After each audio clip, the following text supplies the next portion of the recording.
chân chua tế hùa khả lê cao nó lê bao mong xa là món ra lê và cao môi yê bom bùi nhí ba chát lấy bà đổ là vô cao mô tê cái linh chê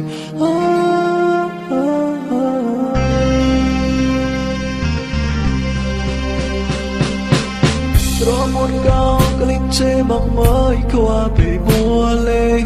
cái đôi ba lâm bay ôm lo chạy mô mô cao thêm mô xa na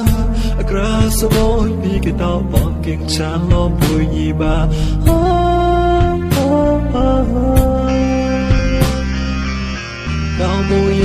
cao mùi cô chán cô chua bùi nhì ba tê hùa gra bom kinh chán lấy lo cao mùi cái linh mô xa na khôi là mù nó cao mùi đây là một cao ba pro chú bong ya lê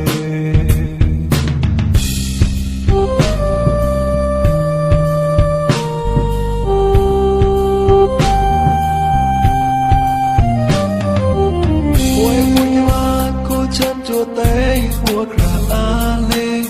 cao nó lê bao mong xa là món ra lê và cao môi yê bao mùi nhí ba chát lấy bà đổ là vô cao môn tê cái linh chê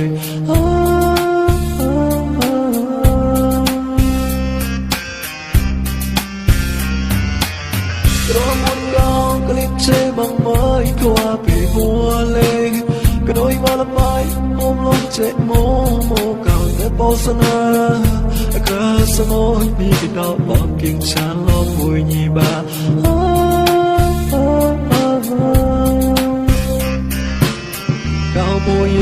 cao môi cô chán cô chua bùi nhì ba tê hùa khả bom kinh chán lấy lo cao môi cái linh bao xa na khôi là mô nó cao môi đây là một cao ba pro chú bong ya chân quay lê coi chân cao môi đủ cho đêm bấy muôn lê bao ra cao nó hùng muôn muôn ra đâu ra tẹt lê sao chân chân nóc lỗ tỏi họ nuôi chân mù lỗ tỏi ôi mù kế chế cô bọn chân mong lê ca đây là một bắt đầu ra lời ra lê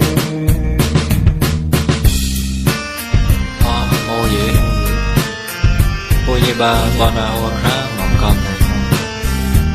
nó cao nọ đây nó tay mùa nó món đã lên cao mùa bọn nào này mong khát mùa đó bò mong xa về mùa nó món đã lên mùa gì